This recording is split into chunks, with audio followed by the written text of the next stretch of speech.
विद्यार्थियों, संडे को जो टेस्ट लिया गया था वर्क एंड एनर्जी का, उसका सलूशन आपको यहाँ दिया जा रहा है। जो क्वेश्चन समझ में नहीं आया होगा आप उसको पूरी तरह से देखिएगा और समझने का प्रयास करिएगा, ताकि एग्जाम में अगर ये क्वेश्चन आए तो बिल्कुल आपका सही जवाब हो। जैसे कि यहाँ पे पहला क्वेश्चन आपका दिया गया है, किसी वस्तु का वेग दोगुना कर दिया जाए तो उसकी गतिज ऊर्जा होगी। ऑप्शन दिया गया था आधी हो जाएगी, दोगुनी हो जाएगी, 3 गुनी हो जाएगी, 4 गुनी हो जाएगी। तो यह क्वेश्चन आपका है, इसमें से कौन सा ऑप्शन सही है ये आपको बताना है। तो क्वेश्चन के लिए जैसे कहा गया है कि मान लीजिए किसी वस्तु का द्रव्यमान m है और इसका वेग v है, तो गतिज ऊर्जा के ही बराबर होता है kinetic energy equals to half mv²। यह फर्स्ट कंडीशन है। कहा गया है कि वेग को दोगुना कर दिया जाए, यानी कि v के जगह पे अगर हम 2v पुट कर दें तो इस पर क्या प्रभाव पड़ेगा, तो के ही बराबर हो जाएगा, यहाँ पे लिखेंगे 1/2 mv और इसके जगह पे लिखेंगे 2v का होल स्क्वायर। ये हो जाएगा 1/2 m और 4v², ये हो जाएगा 4 और 1/2 mv²। यानी कि पहले का ये जो पहले वेग था यह, इसको मान लेते हैं 1, इसको मान लेते हैं 2, ये पहले वाले काइनेटिक एनर्जी का कितना गुना हो गया, 4 गुना हो गया। यह ke1 का 4 गुना हो जाता है। तो यहाँ पे हाफ mv², अगर पिंड का द्रव्यमान m और वेग v है तो काइनेटिक एनर्जी होता है हाफ mv²। अगर हम वेग के जगह पे 2v का प्रयोग करते हैं तो 2v का स्क्वायर करेंगे 4v² और हाफ m और v को एक साथ कर लेते हैं, तो यह आपका 4 हाफ mv² हो गया। यानी कि पहले वाले काइनेटिक एनर्जी का ये 4 गुना हो जाएगा और इस प्रकार से आपका ऑप्शन जो दिया गया था 4 गुनी हो जाएगी। यहाँ चौथा ऑप्शन जो दिख रहा है वो बिल्कुल सही है। यहाँ आपके स्क्रीन पर क्वेश्चन नंबर 2 दिखाई दे रहा है, जिसमें यह कहा गया है कि किसी बल द्वारा किसी वस्तु के विस्थापन में किया गया कार्य शून्य होता है यदि बल की क्रिया रेखा की दिशा और वस्तु के विस्थापन की दिशा के बीच का कोण होगा। ऑप्शन दिया गया है, यहाँ पे ऑप्शन आप देख सकते हैं 90 डिग्री, 0 डिग्री, 45 अंश और 180 अंश।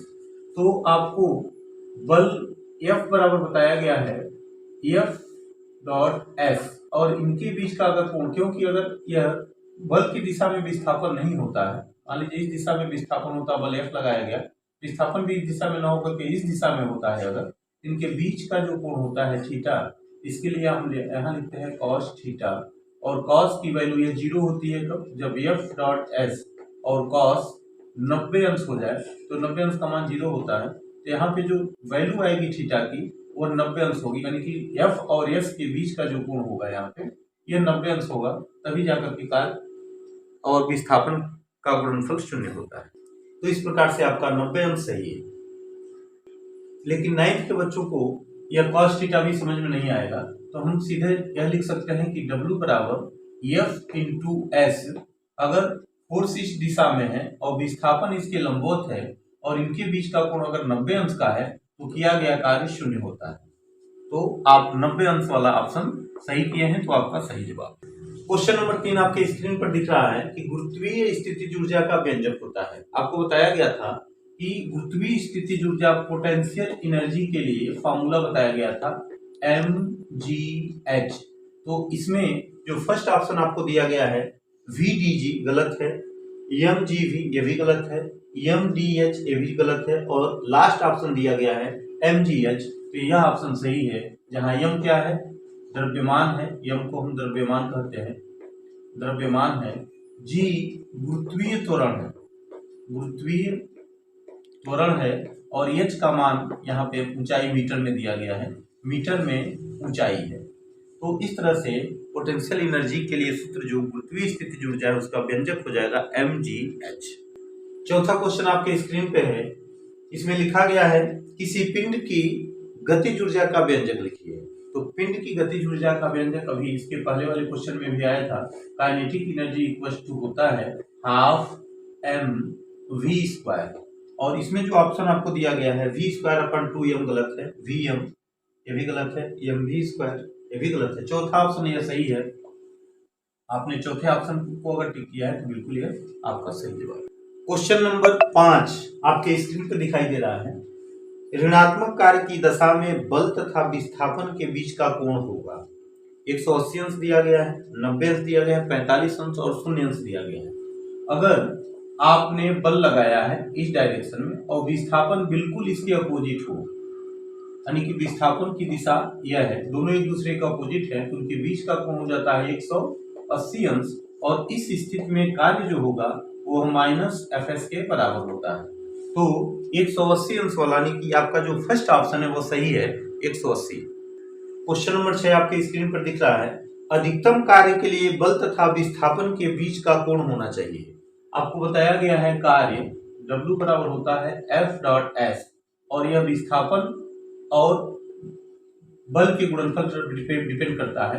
तो यह मैक्सिमम कब होगा, वर्क को हम अगर अधिकतम करना चाहते हैं, मैक्सिमम करना चाहते हैं, तो F और S के बीच का कोण 0 अंश होना चाहिए, यानी कि जिस दिशा में बल लग रहा है, बल का डायरेक्शन यह है, तो विस्थापन भी इसी डायरेक्शन में होगा, यानी कि इनके बीच का जो कोण होगा यह 0 अंश होगा, तो कार्य का मान अधिकतम होगा। तो आपका यह ऑप्शन सेकंड जो दिख रहा है स्क्रीन पर, सेकंड 0 अंश सही है। साथ आपके स्क्रीन पर दिख रहा है, क्वेश्चन में यह कहा गया है कि एक मशीन 200 जूल कार्य 8 सेकंड में करती है, तो मशीन की सामर्थ्य ज्ञात होगी, करनी है, मशीन की सामर्थ्य क्या होगी। अब देखिए वर्क दिया गया है, मशीन द्वारा 200 जूल कार्य मात्र 8 सेकंड में किया जाता है, समय दिया गया है 8 सेकंड।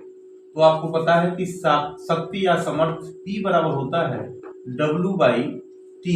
यहाँ पे हम लिखते हैं, यहाँ पे 200 और 200 को हमें किससे भाग देना है, 8 से भाग देना है, 8 दूना 16 और यहाँ 4 बचेगा, 8 बचे 40, यानी कि इस मशीन की जो सामर्थ्य होगी यह P का मान आ गया 25 वाट। और ऑप्शन जो आपको दिया गया है, जैसा कि आप स्क्रीन पर दिख रहा है, 1600 जूल पर सेकंड दिया गया, जूल सेकंड दिया गया, 25 वाट दिया गया है, 25 जूल सेकंड दिया गया, 25 जूल दिया गया है, तो यह आपका जो दूसरा ऑप्शन दिख रहा है वो सही है। यहाँ क्वेश्चन नंबर 8 आपके स्क्रीन पर दिख रहा है और यह क्वेश्चन आपसे पूछा गया था, बहुत ही आसान क्वेश्चन था। निम्नलिखित में कौन सा ऊर्जा का मात्रक नहीं है।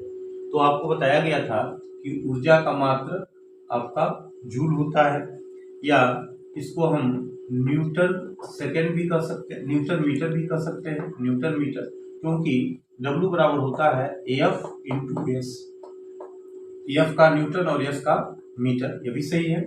और फिर से किलोवाट घंटा, यह बड़ा मात्रक है जिसको आप यूनिट कहते हैं, एक यूनिट का मतलब हो गया 1 किलोवाट आवर, 1 किलोवाट घंटा, ये भी ऊर्जा का मात्रक है। इसमें जो फर्स्ट ऑप्शन दिया गया है किलोवाट, यह ऊर्जा का मात्रक नहीं है, यह सामर्थ्य का मात्रक है। तो आपका ऑप्शन जो दिया गया था कि ऊर्जा का मात्रक नहीं है, यह फर्स्ट ऑप्शन जिसमें किलोवाट लिखा गया है, यह सही। कार्य का मात्रक है, स्क्रीन पे आपको दिखाई दे रहा है, क्वेश्चन में पूछा गया है कार्य का मात्रक है। अभी आपको बताया गया कि W बराबर होता है F इंटू S, इसका मात्रक हो जाएगा न्यूटन और S विस्थापन है मीटर।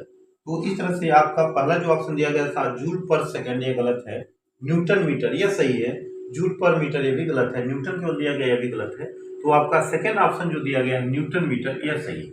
क्वेश्चन नंबर 10 आपके स्क्रीन पे दिखाई दे रहा है, 1 किलोवाट घंटा में होता है 1 किलोवाट आवर में। आपको बताया गया है 1 किलो को वाट में चेंज करेंगे तो 1000 वाट हो जाएगा, और घंटे को अगर हम सेकंड में चेंज करते हैं तो 60 गुणे यह 60 हो जाएगा। और इस प्रकार से हम लिख सकते हैं, यहाँ पे 1000 गुणे वाट को लिख सकते हैं जूल पर सेकंड, और यहाँ सेकंड है, ये हो जाएगा 3600 सेकंड। तो सेकंड से सेकंड कट जाएगा, ये हो जाएगा 3.6 और 1 2 3 4 5 6, यानी कि 10 टू द पावर 6 जूल। यह 1 किलोवाट, 1 किलोवाट का मतलब होता है। इसमें आपका जो ऑप्शन दिया गया था यह आपका last option 3.6 into 10 to the power 6 joule वाला ऑप्शन सही है। आपने देखा कि 10 क्वेश्चन का जवाब देना कितना आसान है। अगर आप रेगुलर पढ़ाई करेंगे तो ये सारे क्वेश्चन आपके बिल्कुल सही होंगे। हम आशा करते हैं कि इसी तरह से हर संडे को टेस्ट देते रहेंगे। बहुत बहुत धन्यवाद। जय हिंद।